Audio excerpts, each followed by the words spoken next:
السلام علیکم آداب ناظرین، آپ دیکھ رہے ہیں ABS اسپیڈ نیوز اور میں ہوں آپ کا میزبان عبدالبصیر عبداللہ۔ آئیے ڈالتے ہیں آج کی اہم خبروں پر ایک نظر۔ مکہ المکرمہ خانہ کعبہ کے غلاف اور دروازے دیگر در و دیوار پر عربی میں لکھے گئے رسم الخط کی وجہ سے اور بھی مزید حسن میں اضافہ، حرم میں کی جانے والی اندرونی نئی تعمیری در و دیوار پر بھی عربی آیات اور دیگر رسم الخط کا اہتمام۔ سعودی عرب کے ولی عہد محمد بن سلمان نے آج العلا کے سرمایہ کیمپ میں عراقی وزیر اعظم محمد شیاع سودانی سے کی ملاقات۔ قدیم روایت کے طرز پر کی اسی انداز میں ہوئی ملاقات پر عراقی وزیر اعظم نے کیا خوشی کا اظہار۔ ملک شام میں بشار الاسد کی حکومت کے خاتمے کے بعد پہلی بار قاہرہ میں منعقدہ ایک اہم اجلاس میں ترکی صدر رجب طیب اردوغان اور ایران کے صدر ڈاکٹر پزشکیان کی ہوئی گرمجوشی سے ملاقات۔ ایران کو ترکیہ سے ملک شام چھین جانے کا دل میں ہے زخم۔ ملک شام میں دوبارہ ملک میں دشمنوں سے آزادی و فتح کے جشن کے لیے شام کے شہر حمص میں لاکھوں شامیوں نے انقلاب الفتح کے جشن میں کی شرکت۔ نئے باب دور کے آغاز اور تا قیامت تک خوشحالی کے لیے کی دعا۔ اسرائیل کے ظالم نتن یاہو کی فوراً گرفتاری کے لیے ہر ملک میں عوام بے چینی سے کر رہی ہے انتظار۔ لندن میں نتن یاہو کی گرفتاری کرنے کے لیے وانٹڈ نتن یاہو کے پوسٹرز کیے جا رہے ہیں، ہر جگہ چسپاں۔ نتن کو فوراً گرفتار کرنے کا عالمی پیمانے پر مطالبہ ہے جاری۔ امریکی صدر بننے کے بعد کینیڈا کو بھی امریکہ کے 51ویں ریاست کے طور پر بنانے کا ٹرمپ کر رہے ہیں کوشش۔ کینیڈا اپنے ملک کی حفاظت کو لے کر پریشان، اپنے سرحد اور ملک کی حفاظت کے لیے جسٹن بھاری خرچ کرنے کے لیے تیار۔ کیا کینیڈا بھی امریکہ کے میپ میں ہو جائے گا شامل؟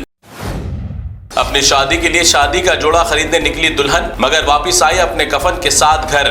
مصر کے شہر القوسیہ میں 26 سالہ پیٹرا اشراف نامی دلہن بننے والی لڑکی ایک بھیانک سڑک حادثے میں ہو گئی ہلاک۔ شادی کا جوڑا نہ پہن سکی مگر پہن لیا کفن، شادی کا گھر بن گیا ماتم گدا۔ جموں کشمیر ضلع کلگام کے گاؤں میں پھر ایک بار بھارتی سیکورٹی اور عسکریت پسندوں کے درمیان پیش آیا انکاؤنٹر کا واقعہ، جس میں 5 عسکریت پسند ہلاک جبکہ جوابی حملے میں 2 بھارتی فوج بھی ہوئے زخمی۔ آج ہندوستان کی پارلیمنٹ میں چلا زبردست high voltage drama. Amit Shah نے گزشتہ روز کی تھی بابا صاحب امبیڈکر کی توہین، تو اسی پر آج پارلیمنٹ کے احاطے میں ہوا زبردست احتجاجی دھرنا۔ موجودہ سرکار اور اپوزیشن پارٹیوں نے کیا خوب ہنگامہ۔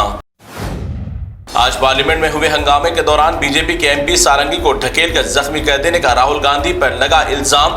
دونوں جانب جب احتجاج جاری تھا اس وقت راہل گاندھی نے دھکم پیل شروع کرنے کی بی جے پی نے کہی بات، اسی دوران بی جے پی MP سارنگی ہو گئے زخمی۔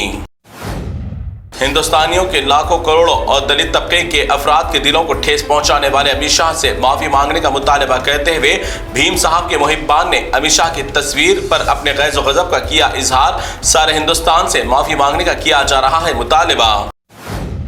ویڈیو میں نظر آنے والے فورس کوئی ریاست کی بندوبست کے لیے یا پھر فساد زدہ علاقے کی حفاظت کے لیے نہیں، بلکہ سنبھل کے مسلم رکن پارلیمنٹ ضیاء الرحمان برق کے گھر پر محکمہ بجلی کے دھاوے کے لیے لائی گئی سیکورٹی فورس۔ محکمہ بجلی نے مسلم رکن پارلیمنٹ ضیاء الرحمان پر لائٹ میں ہیرا پھیری کے معاملے پر مقدمہ کیا درج۔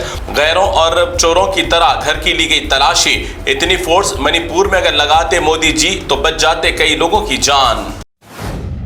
اب تو کھلے عام اتر پردیش کی پولیس خاص مذہبی پروگراموں میں پوجا پاٹوں میں شرکت کرتے ہوئے اپنے ڈریس اور ڈیوٹی کا کر رہی ہے غلط استعمال۔ درگا پوجا میں شامل پولیس اہلکار نے گایا بھجن، مگر ٹوپی پہننے والے یا داڑھی رکھنے والے سرکاری اہلکار کو نکال دیا جاتا ہے ڈیوٹی سے۔ اب اتر پردیش وارانسی ہریدوار میں بھگوان کی پوجا قریب سے کرنے کے لیے بننا ہوگا VIP یا پھر پیسے والا آدمی، ورنہ ندی کے دور کنارے سے ہی بھگوان کی مورتی کے کرنے کو ملیں گے درشن۔ ہریدوار میں چل رہا ہے پوجا کے لیے بھاری پیسوں کے وصول، یا پھر VIP کو دیا جا رہا ہے پوجا کرنے کا موقع۔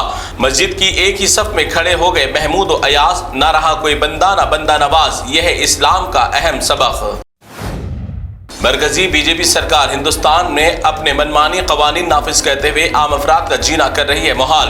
اب اتراکھنڈ میں UCC یکساں سول کوڈ نافذ کرنے کا چیف منسٹر پشکر سنگھ دھامی 2025 جنوری سے قانون نافذ کرنے کا کر دیا اعلان۔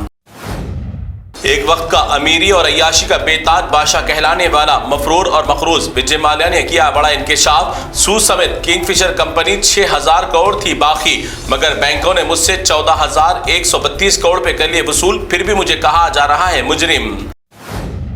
تلنگانہ کانگریس حکومت کی جانب سے بنایا گیا نیا ریونیو قانون کر دیا گیا متعارف، دھرانی پورٹل بن گیا اب بھو بھارتی۔ اب زمینات خریدنے والے افراد پہلے زمین کا سروے کرائیں، پھر ہوگا رجسٹریشن، اور اس قانون کے تحت پلاٹ یا زمین کو بھی آدھار کارڈ کی طرح دیا جائے گا ایک نمبر۔ جب یہ حکومت ایک اسمبلی کا ایوان نہیں چلا سکتی تو پھر مجھے توقع ہے کہ یہ حکومت بھی نہیں چلا سکتے۔ اسمبلی میں بے قاعدگیوں اور پیش کی جانے والی عرضیوں کو نظر انداز کیے جانے پر رکن اسمبلی اکبر الدین اویسی نے حکومت کو دیا غضبناک انداز میں جھٹکا۔ تلنگانہ کے 10ویں جماعت کا شیڈول کر دیا گیا جاری، 2025-21 مارچ تا 4 اپریل تک رہیں گے امتحانات جاری، تمام طلباء و طالبات کو امتحان کی تیاری شروع کرنے کی ہدایت۔ زکا وائرس نے پھر ایک بار آندھرا پردیش میں پھیلایا خوف کا ماحول، 6 سال کے معصوم بچے میں اس وائرس کا پایا گیا نمونہ، جس کے بعد مقامی عوام میں اس وائرس کا پھیلا خوف، میڈیکل ٹیم کو بھی کر دیا متحرک۔ تو ناظرین، یہ تھی ABS اسپیڈ نیوز کی تمام تفصیلات۔ دیگر خبروں کے لیے آپ دیکھتے رہیے ABS نیوز۔ فی الحال آپ مجھے دیں اجازت، اللہ حافظ۔